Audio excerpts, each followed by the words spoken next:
Welcome to the Deep Dive. Today we're taking a close look at a really compelling life and career. We are. The subject is the actor Coy Luker Perry III, better known, of course, as Luke Perry. He lived from 1966 to 2019, and our sources today, they give us a pretty comprehensive overview of his life, his work, and the circumstances around his tragic death. And that time span is so important, 52 years.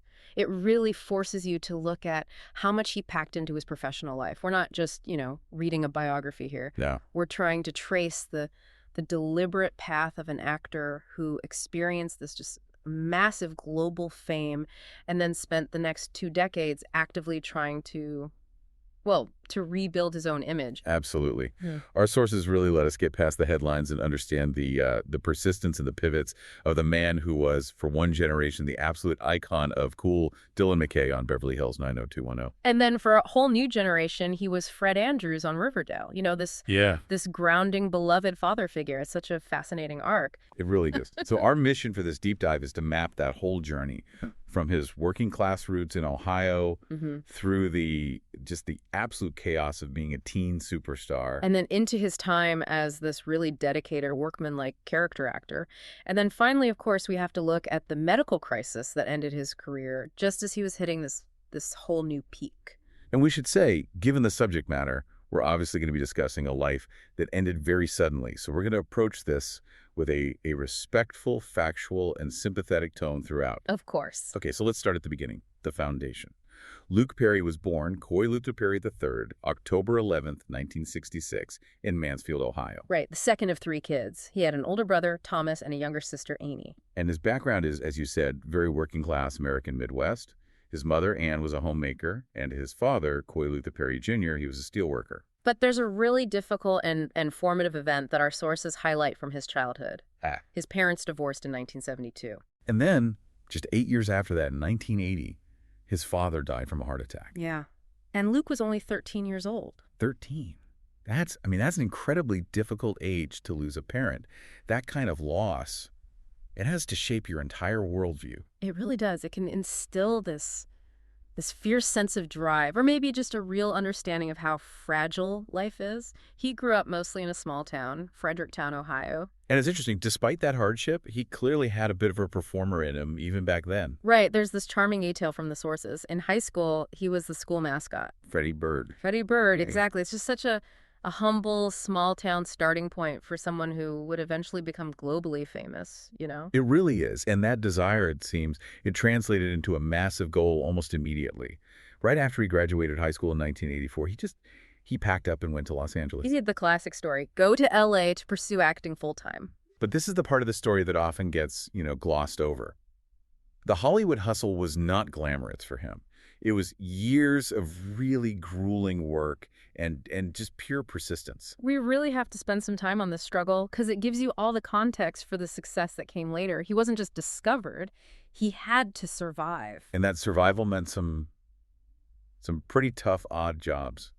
The sources point out a couple of really non-glamorous ones. He worked for an asphalt paving company. And the other one, the one that always stands out, is working in a doorknob factory. A doorknob factory. I mean, just think about that contrast. Yeah. You're a kid who's moved across the country to be a movie star, and you're spending your days pouring asphalt. It tells you everything about his grit.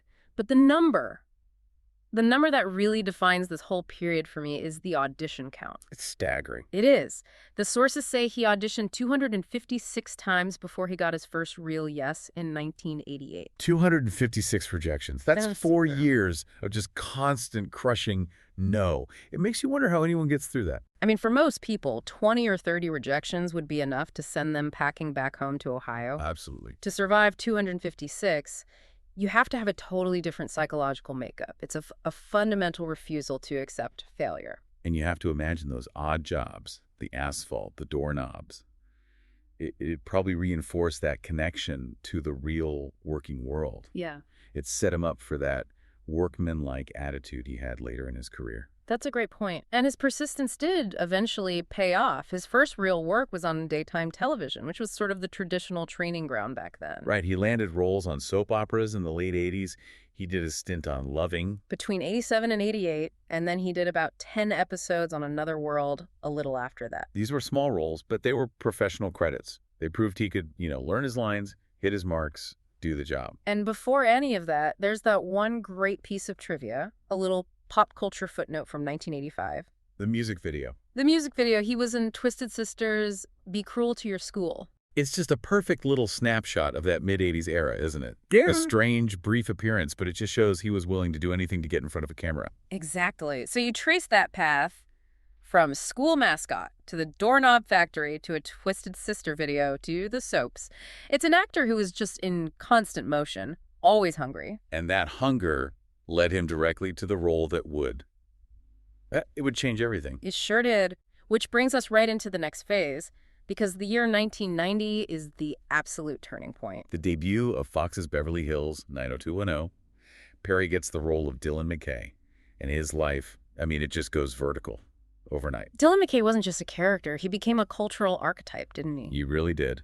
The brooding, sensitive, rich kid with a troubled past. Always on his motorcycle, wrestling with his demons. He was the perfect contrast to the wholesome Walsh siblings, Brandon and Brenda. He was the danger. And here's a surprising fact for the sources about how he even got that part. He didn't originally go in for Dylan. No, he auditioned for Steve Sanders. For Steve Sanders. Yeah. The jockey, less introspective character that Ian Ziering ended up playing. Can you even imagine that? It's just a classic case of casting directors seeing something in an actor. Some kind of internal conflict that maybe the actor themselves didn't even realize was their biggest asset. They saw that quiet intensity. That's it. That vulnerability under all the coolness. And that was absolutely essential for Dylan McKay. Steve Sanders was all external chaos, but Dylan was all internal pain. And with that role came this instantaneous, almost violent shift in his level of fame. The sources call it the teen idol crisis. And that's not an exaggeration. We're talking about a scale of fame that's hard to even imagine today, even with the internet. This was pre-social media, so the focus was incredibly intense. He wasn't just a recognized actor. He became an object of mass obsession for primarily teenage girls all over the world. The term teen idol really doesn't do it justice. It was a sociological phenomenon. He was suddenly one of the most famous faces on the planet to a very specific and very passionate demographic. And we have a concrete example that just perfectly illustrates the scale and, frankly, the danger of that fame. The shopping mall incident. The August 1991 autograph session at the Fashion Mall at Plantation. This wasn't just a book signing. This was a public safety event that went wrong. An estimated 10,000 teen girls showed up. 10,000. They completely overwhelmed the venue, and it was officially classified as a riot. The crowd control just failed. The pressure was so intense, the risk so high that he had to be rushed out of there. After being there for just 90 seconds. 90 seconds. Think about that transition. To go from this kid from Ohio who survived 256 rejections in factory jobs to literally causing a riot in a minute and a half. How do you even process that psychologically? I don't know that you can. It must have just crystallized the two sides of his new reality, On one hand, incredible professional success. On the other, a complete and total loss of personal anonymity and safety. And it seems like it forced him to make a choice. Do I lean into this, or do I fight to be seen as something more? And he absolutely chose to fight. Even while he was the king of teen TV, he was already using that visibility to find film roles that would shatter the Dylan McKay image. Exactly.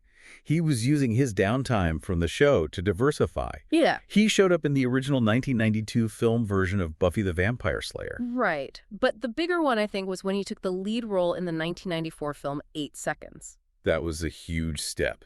He played the real-life rodeo champion Lane Frost. It was a much grittier biographical drama. It was so far removed from the gloss of Beverly Hills. It required a physical transformation, and he had to embody a real person in a really tough, dangerous world. It was a very conscious signal to the industry that he wanted to be seen as a serious, mature actor. But the shadow of Dylan McKay was just so long. And I think he eventually realized the only way to truly break free was to just remove himself from the source. Which leads to that huge strategic move. Yeah. In 1995, at the absolute peak of the show's power, he decides to leave 90210. Walking away from a hit show like that, it's almost unheard of. The sources are clear he left specifically to pursue what he called more mature roles. It was a monumental gamble. For a teen idol, that's often career suicide. You're leaving the very thing that makes you famous. He risked the huge paycheck, the guaranteed relevance, all for the slim chance that the world of independent film would take him seriously. It just underscores his commitment to the craft over comfortable stardom. And during that time away, he really did work. He starred with Ashley Judd in an indie film called Normal Life. And he got a small but very visible part in Luc Besson's big sci-fi movie, The Fifth Element, in 1997. These were very specific choices, niche, challenging roles meant to show his range to critics and filmmakers, not necessarily to the teen audience. But as it often happens, the pull of that original role was strong, and he did eventually return to the show in 1998. Right, he came back and stayed until the end, in 2000. But the sources note he was listed as a permanent special guest star. It was a different status. And it seems like in those last couple of years, he'd made peace with the character. He'd achieved a sense of ownership. There's that great quote from him about Dylan McKay. He said, "I'm going to be linked with him until I die. But that's actually just fine. I created Dylan McKay. He's mine." That's it. That's an actor asserting control. He's moving past any shame or embarrassment that can come with that kind of teen fame, and he's claiming it as his own creation. It's powerful. And that sense of ownership makes his decision about the 2008 revival, the new 90210, even more interesting. Right, because he didn't come back for that one, even though some of his original co-stars did. Shannon Doherty, Jenny Garth, Tori Spelling, they all appeared. But not him. And his reasoning, according to the sources, was both strategic and deeply personal. Strategically, he felt he'd already done the character. Creatively, there was nothing new to explore, but the emotional reason is really the key. It all came down to Aaron Spelling, the original producer. Exactly. He said, the difference between CW bringing something back and Aaron Spelling doing something is significant, and I cannot do it without Aaron. Wow. So it tells you first that he was incredibly loyal. He saw the original show as this family unit that Spelling had created. And second, it was an artistic boundary for him. He saw the revival as, a corporation leveraging nostalgia. His original work was rooted in a real creative relationship. So by saying no, he reinforces this whole theme of his career, chasing meaningful work, not just a paycheck or easy visibility. And that refusal, it just perfectly sets the stage for the third and longest phase of his career, the phase where he became the true workmanlike actor. Which brings us into Section 3. This covers the period where he fully committed to diversity, doing dramatic television, voice work, even stage acting. Right after 90210 wrapped up for good, he took some really aggressive steps to shed that teen image. The contrast couldn't be more stark. I mean, he goes from the glossy world of Fox primetime to the dark, complicated world of HBO. From 2001 to 2002, he takes a role in the HBO prison drama Oz. Oz. I mean, he played Reverend Jeremiah Cloutier for 10 episodes. The show was known for being just bleak and violent and morally complex. It was the absolute opposite of Dylan McKay. And it was an early move into what we now call prestige TV, right? As that whole idea was starting to build steam. It was a signal to the industry, I am serious about this. And he kept that momentum going. He followed Oz by starring in a post-apocalyptic series called Jeremiah. He was the lead in that for 35 episodes from 2002 to 2004. A tough genre, a dedicated but smaller audience. It let him really hone his craft away from the mainstream spotlight. And he continued with these ensemble dramas through the 2000s. There was Windfall in 2006 about lottery winners, and then that really unique kind of esoteric HBO show, John from Cincinnati. These were shows built on writing and character, not on his celebrity. Right. He wasn't trying to be a blockbuster movie star anymore. He was a reliable, committed character actor, and nowhere is that more clear than in his guest roles. He used those to really push the envelope. This is where he really shatters the public image. In 2008, he does the season premiere of Law & Order, Special Victims Unit. And he plays a rapist, Noah Sibbert. That is just a cold, calculated choice. It is designed to completely obliterate any lingering memory of the sensitive teen heartthrob. It is. SVU deals with such traumatic material. For an actor with his history to take on that kind of villain, it forces the audience to see him purely as a performer, capable of portraying true darkness. He did something similar on Criminal Minds, where he played a cult leader, Benjamin Cyrus, for a couple of episodes. Again, diving into really complex, dark psychology. But it wasn't just darkness. To show his range, he also did comedy. And he was willing to play against those traditional masculine stereotypes, specifically by taking on gay characters in sitcoms. He was in Spin City way back in 1997, and then pretty famously in Will and Grace in 2005. He played a birdwatcher named Aaron, who Jack McFarlane gets a crush on. I mean, a birdwatcher in Will and Grace, it's the total antithesis of Dylan McKay on his motorcycle, right? Completely. Yeah. It just shows an actor who is confident and not worried about maintaining some cool image. He was just looking for interesting parts. And sometimes the best way to use a famous image is to make fun of it. He did a lot of self-parody, especially with his voice work. His voiceover catalog is surprisingly extensive. He was Rick Jones in the Incredible Hulk animated series in the mid-90s, and he voiced Sub-Zero in a Mortal Kombat cartoon. Voice work is another part of that workman actor identity. It's about skill, not looks. But the self-parody stuff started really early. Back in 1993, while 90210 was still huge, he voiced himself on The Simpsons. Yeah, in the Krusty Gets Canceled episode, he played Krusty the Clown's handsome half-brother. It was genius because it satirized his exact situation being so famous that his mere presence just throws everything off balance. And he kept doing it. He was on Family Guy, Johnny Bravo. In the Johnny Bravo one, the cartoon character has to save him from a stampede of fangirls. Which is a direct, hilarious nod to that real-life riot in Florida. It shows a real humility, you know. You can't successfully parody yourself unless you can step back and see the absurdity of your own fame. And beyond the screen, he also committed himself to the stage, which is a whole different discipline. No second takes there. Right. In 2001, right after 90210 ended, he made his Broadway debut. He starred as Brad Majors in the Rocky Horror Show. And he did theater in London, too. In 2004, he starred as Harry in a stage production of When Harry Met Sally, opposite Allison Hannigan. That's a huge commitment, moving to a different continent for a long run in a classic play. And then there's the audio work. The sources mention his role in a huge dramatized audio Bible production called The Word of Promise. And this wasn't just a small narration. It was a massive project with actors like Jim Caviezel, Gary Sinise, Marisa Tomei. And in that project, Perry took on two incredibly heavy roles, Saint Stephen and Judas Iscariot. To go from cartoon self-parody to embodying Judas, it just shows an actor who's constantly seeking roles with real moral weight no matter the medium. It's proof that by the 2010s, he had completely become the serious, mature actor he set out to be all those years ago. And that transformation led directly to the final and really successful phase of his career. And that takes us into Section 4, the return to primetime and his defining role for a whole new generation. Fred Andrews. On the CW's Riverdale, he joined that show in 2017 and was a core part of it until his death, appearing in 46 episodes. This role was, in so many ways, the perfect culmination of his journey. He wasn't the brooding teen anymore. He was the dad, Archie's dad. The meta-casting is just brilliant. The original teen rebel returns 2 decades later to become the symbol of stability and fatherhood. Fred Andrews was the moral compass of that show. He really was. In a show that was often so dark and stylized and surreal, he was the anchor. He provided the emotional grounding. And it cemented his successful transition. He'd found a mature, consistent, acclaimed role that introduced him to a new young audience. He proved he had multi-generational appeal.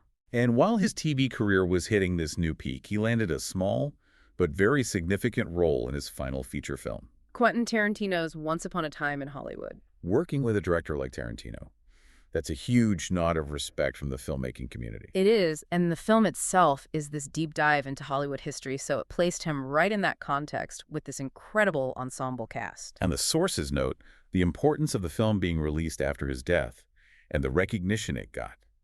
The whole cast, including him, was nominated for a Screen Actors Guild Award. It's such a powerful, almost poetic final note for his film career. The young man who left his hit show to find more mature roles ends his journey in a film by one of the most respected directors alive, getting a nomination from his fellow actors. It really does feel like a fitting, professionally satisfying end to decades of hard work. It does. Okay, so to get the full picture, we need to step away from the career for a moment and look at the man himself, his personal life, his family, and a health scare that really shaped his later decisions. This is Section 5. So in his personal life, he married Rachel Minnie Sharp back in 1993, right at the height of all the 90210 mania. They were together for a decade, separating in 2003. And they had 2 children, who were clearly the center of his world. A son, Jack, born in 97, and a daughter, Sophie, born in 2000. And his son Jack's career is really interesting. He chose a very different path. He's a professional wrestler. Right, he performs in AEW All Elite Wrestling under the name Jungle Boy. And the sources really emphasize how supportive Luke was of that career, which is so physically demanding and unconventional. It just shows his commitment as a father. And at the time of his death, he was engaged to be married to Wendy Madison Bauer. But his later years were really profoundly shaped by a health scare. This was back in 2015. He went in for a routine colonoscopy. And that procedure, it found precancerous growths. They were removed, thankfully, but the shock of that discovery, it turned him into a really passionate advocate for colorectal cancer screening. He started publicly urging people not to delay getting tested. And that scare had a very direct, very practical impact on his life. It was a wake-up call that prompted him to get his affairs in order. It really was. The sources are very clear on this. As a direct result of that health scare, he created a will. And in that will, he named his 2 children, Jack and Sophie, as his sole beneficiaries. This is just such a powerful example of his role as a parent. He proactively made sure they would be protected. It's a decision he made years before his death. It shows a man who really understood how unpredictable life can be, and he acted on it. Which brings us to the final section of our deep dive. The illness, his death, and the tragedies that followed. And again, we approach this with the utmost respect. We have to stick to the factual timeline here. On February 27, 2019, Luke Perry suffered what's described as a massive ischemic stroke at his home in Sherman Oaks. An ischemic stroke is caused by a blockage that cuts off blood flow to the brain. It can be incredibly sudden and devastating. He was rushed to the hospital, Providence St. Joseph Medical Center in Burbank, but the damage was it was too severe. He then suffered a second stroke while he was in the hospital. And at that point, his family was faced with an impossible decision. They made the compassionate choice to remove him from life support. He passed away on March 4th, 2019. He was 52 years old. And the news just sent shockwaves everywhere. Because he was in the middle of this huge career comeback, he was so visible again. His final resting place is also very telling. It reflects his personal roots. He's buried at the Perry family farm in Van Leer, Tennessee. He'd owned that property since the 90s. And there's a really unique detail about his burial that the sources mention. The mushroom burial suit. The mushroom burial suit. It's an eco-friendly suit that is designed to help the body decompose naturally while removing toxins. It's a profound final statement about his values, isn't it? A commitment to the environment and a natural return to the earth. It really is. And in the aftermath, his projects and his colleagues made sure his memory was honored. On Riverdale, where he was such a core part of the show, all the episodes that aired after his death were dedicated to him. And then they went even further. The season 4 premiere was a full tribute episode dedicated to both him and his character, Fred Andrews. That episode was incredibly moving. And it brought his career full circle in a way, because it featured a guest appearance by his old 90210 co-star, Shannon Doherty. Yes, connecting his past and his present in this one unified, emotional story. It was beautifully done. And his final film, Once Upon a Time in Hollywood, was also dedicated to his memory when it was released, and the Reels channel announced the documentary, Luke Perry, in his own words, so his story could be told. So when you look at the whole picture, you see this young man from Ohio with this relentless drive who survives 256 rejections. And then survives the trauma of just overwhelming instant fame. It becomes so clear that he was determined to be defined by his entire body of work, not just by that one iconic role. That quote you mentioned earlier, his conviction that he created Dylan McKay and that the role was mine, it shows him taking control of his own narrative. Exactly. That iconic role, it was the foundation. It gave him the visibility, and that gave him the luxury to make choices. It paved the way for all those strategic pivots into prestige TV, into dark character roles. And eventually, to his successful return as the patriarch of Riverdale. It's a career that was tragically cut short, but it really underscores how an actor's commitment to reinventing themselves can have lasting power. He proved his versatility over decades. And to have that work cut short right as he'd found these 2 new defining mature successes, it's just heartbreaking. But it leaves you to think about how that early, sometimes burdensome fame can, in the end, provide the very freedom an artist needs to pursue a lifetime of more challenging, unexpected work. A truly complex career and a life remembered with a great deal of love and respect. Thank you for joining us for this deep dive.